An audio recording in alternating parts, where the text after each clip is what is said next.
Hello everybody and welcome back to another episode of Minecraft Myth Busting. Today's episode is another round of mini myths where we take 5 smaller questions about the game and answer them all in a single episode. So as always, if you got a question that you want answered, then the comment box down below is the place to go. So our first question of today is to do with blazes. You wanted to know if they would take damage when they're inside a cauldron full of water. So if you didn't know, blazes don't like water. They're normally in the nether, so that's something we don't usually see, but yes, they will take damage from water, and of course cauldrons can hold water, but I'll tell you now, this doesn't work. The game doesn't really recognise that there's water in the cauldron when it comes to mobs, and so this guy just drops straight down into it and doesn't take any damage. So I did try this in a variety of different ways as well, including pushing him down with a piston like this, but at no point did he ever seem to take damage. I also tried it with a block of glass below as well, and the guy didn't take any damage. But I know some of you are going to ask this. Since we're here in the overworld, we're also going to go into the nether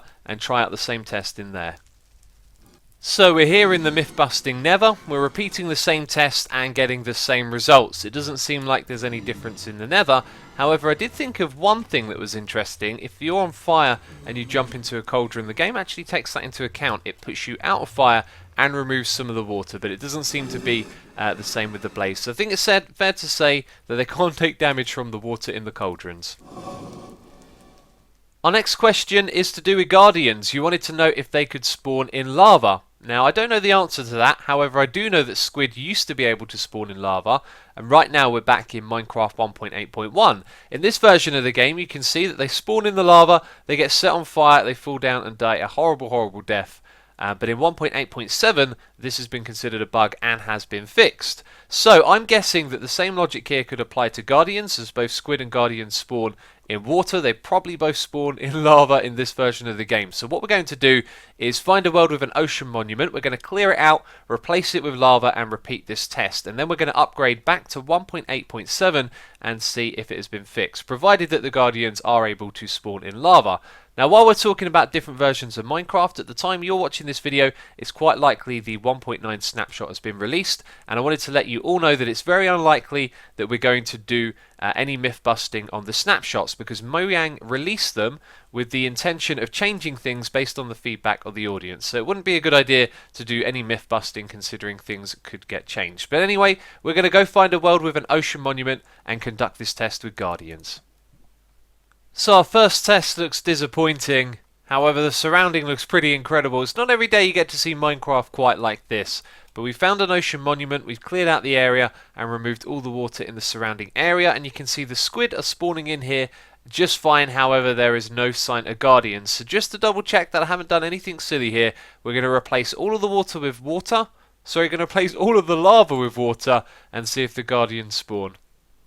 Having replaced all of the lava with water, we got a few guardian spawns, and that's when it occurred to me that the environment wasn't ideal for their spawn rates. So I removed all of the land in the surrounding area and their spawn rates rocketed up. But then as soon as I swapped it back over to lava, I haven't seen a single guardian spawn. So I think we can confirm that they were never able to spawn in lava and that the bug was exclusive to just squids.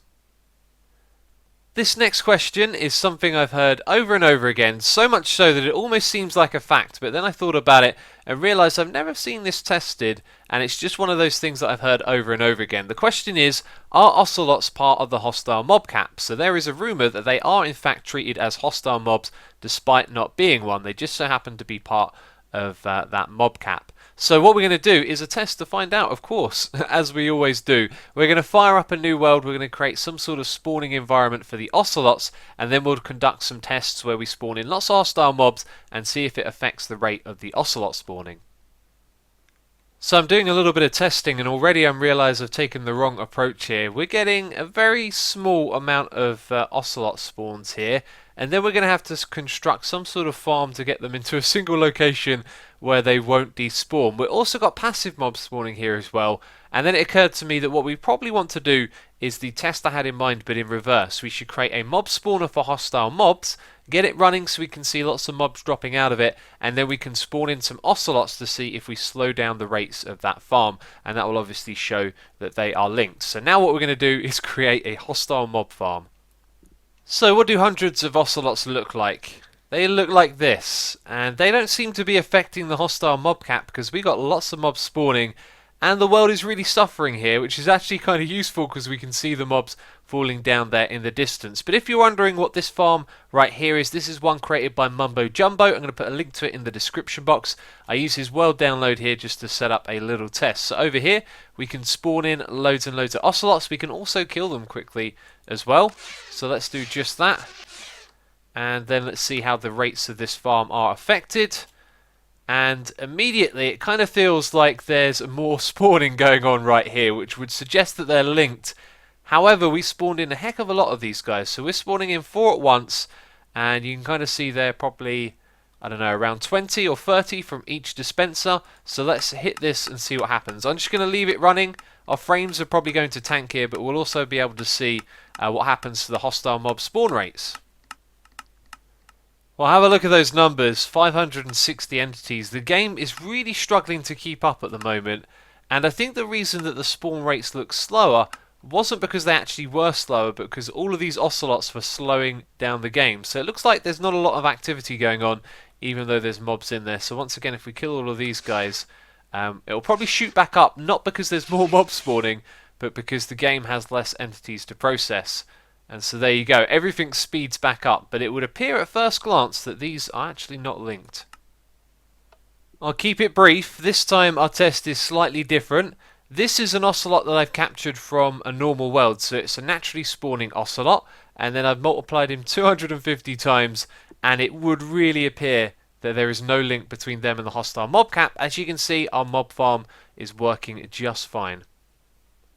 Our next question is to do with the player and how long they're on fire for after they've been in lava. Now this question came around after my live streams where we were working in the Nether on the Nether Fortress. We spent a lot of time swimming around in lava, and it seemed like the longer we spent in lava, the longer we'd be on fire for when we got out. So this raises some interesting questions for which I have referred to the wiki, which has some information we are going to double check and make sure is accurate. So apparently lava will cause 4 hearts of damage every half second, so that's something that we're going to test. And by the way, I put 10 there in brackets. That means 10 game ticks. If you didn't know, there's 20 game ticks in every second. So contact with lava adds 300 fire ticks to the player, which is 15 seconds. So fire ticks are just like regular ticks, except this is the name of how the game keeps track of when you're on fire. So it's going to count down 300 fire ticks once you've been in contact with lava, which will last 15 seconds. Then every further tick that you're in the lava will add 2 fire ticks. So I've set up a little station here to do some testing, and I'm going to do all of that and come back and let you know if this is accurate or not. So I can confirm that you'll get set on fire for exactly 15 seconds. I used the video footage to measure this, and also it'll bring it all the way down to a single heart when on hard mode. So that means that contact with lava isn't always going to be fatal. Now using the video footage again, I could also confirm that you'll take damage when in the lava exactly every half a second. And then I followed this up with some testing, drinking some fire resistance potions and measuring for how long we were going to stay in the lava for, and then seeing if the numbers on the wiki were correct. And I'll show you exactly how that works right now. So initially I thought the wiki was incorrect. I spent a lot of time doing multiple tests and figuring out how this works, and then I went back and read the wiki again and realised that I kind of misunderstood what it was saying. So let's go over it. How does this work? You're going to be set on fire for 15 seconds plus the amount of time that you were in the lava for multiplied by 2. Now this is true, however your fire ticks will also count down while you're in the lava as well. So this means that actually what you're going to see is 15 seconds plus the amount of time that you're in lava. So if you stand in the lava for 1 minute, all of this happens right here at the top. However, we're also going to be counting down as well. So it's like we ignore the times 2 bit. So when you step out of the lava after being in it for a minute, you're then going to be on fire for 75 seconds. So it's always going to be the amount of time that you're in the lava plus an additional 15 seconds. Our last question for this episode is to do with endermen and the blocks that they hold. I got a question from what I do believe is an observant player who has noticed that the endermen don't drop blocks. They asked, of course, is it possible for endermen to drop the block that they are holding?